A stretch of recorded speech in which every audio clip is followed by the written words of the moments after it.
जय हिंद दोस्तों। जवान की मौत तमाशा बन गई। उसकी बीवी ने उसकी डेड बॉडी हाईवे पर रख दी और कहा है कि अफसरों ने कमांडेंट पर सीधा आरोप लगाया, अधिकारियों पर आरोप लगाया कि इन्होंने मेरे पति की हत्या की है। और पति मणिपुर में पोस्टिंग था, अभी श्रीनगर से मणिपुर गया हुआ था, फैमिली से बात कर रहा था और उसको 3 गोली लगी हैं। यानी वहां से रिपोर्ट आ रही कि इसने खुद को गोली मारी है। तो 3 गोली कैसे कोई मार सकता है? और ये आप हंगामा, ये तस्वीर आप देख सकते हो आखिर कहां की है, इसके बारे में बात करूंगा। मैं बात करूंगा लखनऊ में सीआरपीएफ जवान का सब रखकर हंगामा।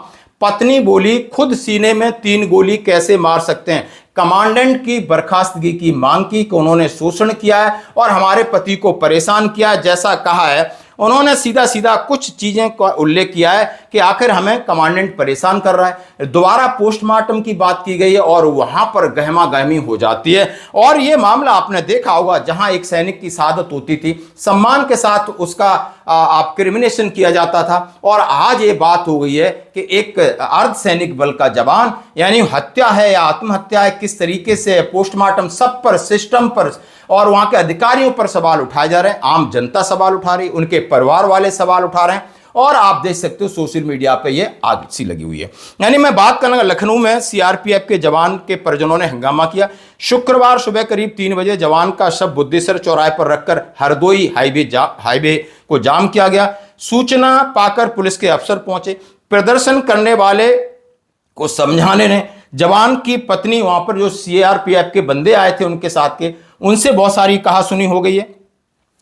पत्नी का आरोप है पति से जबरदस्ती ड्यूटी कराई जा रही थी, उन्हें बुखार था, उसके बावजूद उन्हें छुट्टी नहीं मिल रही थी। ड्यूटी के दौरान उनके सीने में गोली लगी। अफसर बता रहे हैं कि विनीत ने खुद को गोली मारी, लेकिन उन्होंने कहा है कोई सीने में 3 गोली भला कैसे मार सकता है। जवान की पत्नी परिवार के साथ करीब 2 घंटे तक हाईवे पर डटी रही।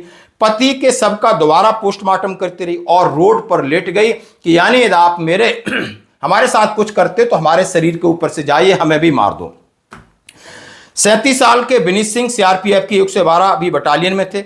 इस समय उनकी तैनाती मणिपुर में थी। 5 अगस्त को संदिग्ध परिस्थितियों में गोली लगने से मौत हुई।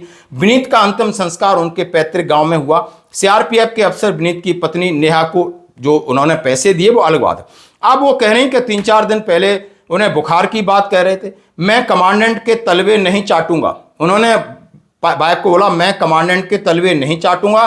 4 अगस्त की रात को फोन कर बताया था, अब मैं ठीक हूं, ड्यूटी पर जा रहा हूं। इस तरीके से अपना दर्द, अपनी वेदना अपनी वाइफ को बता रहे थे कि यानी हमें बुखार है, हमारा शरीर सही नहीं है और फिर भी हमें कमांडेंट लगातार ड्यूटी भेज रहा है। और यहीं पर इसके बाद क्या होता है, उसके बाद वह 5 अगस्त को ड्यूटी पे भी गए, तमाम बातें हुई हैं, लेकिन आखिर उन्हें किस प्रकार का ये इंसिडेंट हुआ है इसकी जांच की मांग की गई है, पोस्टमार्टम की मांग की गई है।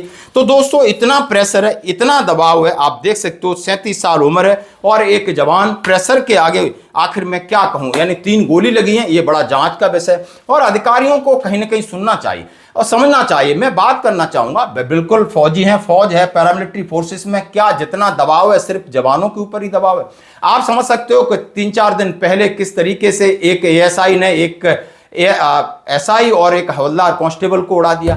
आखिर भगोड़ा होता है तो जवान हो रहा है, प्रीमेचर आ रहा है तो जवान आ रहा है और कहीं इस तरीके से इंसिडेंट हो रहे हैं। तो इसका मतलब क्या प्रेशर यदि सेना में है तो सबके ऊपर होना चाहिए, पैरामिलिट्री फोर्स में है तो सबके ऊपर होना चाहिए, ड्यूटी का प्रेशर है तो सबके ऊपर होना चाहिए। आखिर यही प्रेशर की इनके ऊपर क्यों सेक्रीफाइस किया जाए। 80% आप देख सकते हो, हमने कल आंकड़े दिखाए थे कि 80% आपके जो नीचे जैसु जवान लेवल के लोगों ने इस तरीके से अपने आप को खत्म किया। तो यानी प्रेशर कहीं ना कहीं बांटना पड़ेगा, प्रेशर कहीं ना कहीं कम पड़ना पड़ेगा। लेकिन सेना में कहा जाता है कि आदेश सर्व, ये सीनियर का आदेश है, आपको मानना पड़ेगा और सीनियर का काम सिर्फ आदेश देना ही है, उस आदेश की समीक्षा नहीं करना है। और किसको आदेश दिया जा रहा है, उसकी हालत कैसी है, मेंटली फिजिकली, वो कभी सोया है नहीं सोया है, उसकी कोई समस्या है नहीं समस्या है। इसका मतलब ये नहीं है कि कोई पढ़ लिख के अधिकारी बन गया तो वो सिर्फ आदेश देने तक ही सीमित है, उसकी भी हिस्सेदारी बनती है। क्या कोई अधिकारी इस तरीके से फौज छोड़कर गया, क्या AWL हुआ, क्या OSL हुआ, क्या इस तरीके से कृत्य उसमें होते हैं? नहीं, क्योंकि आपके पास प्रेशर नहीं है और आप भी एक्स्ट्रा प्रेशर जवानों पर डालते हो, ऐसा प्रतीत हो रहा है और ऐसा ही आरोप इनकी पत्नी लगा रही है। आपका क्या कमेंट्स है इसके ऊपर, जरूर दें। चढ़ा है, मैं ड्यूटी नहीं कर पा रहा हूँ। परसों 3 मार दिए थे, 3 मार दिए थे परसों। न्यूज देखी होगी आप लोगों ने।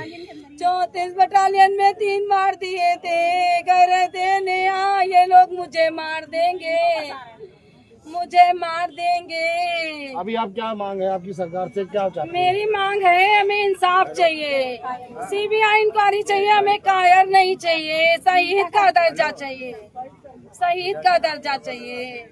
मेरे बेटे से कोई ना कहे कि उसका बाप कायर था, कायर नहीं था, उसका बाप गोली नहीं मार सकता था अपने आप को, कभी सुसाइड नहीं कर सकते थे। मुझसे तो बात करके गए थे कि ड्यूटी जा रहा हूँ। लास्ट टाइम आपकी कब बात हुई थी? 7:35 पे। आपको सूचना कब दी गई? 8 बजे सूचना आ गई। 8:06 पे 20 मिनट में सब कर दिया।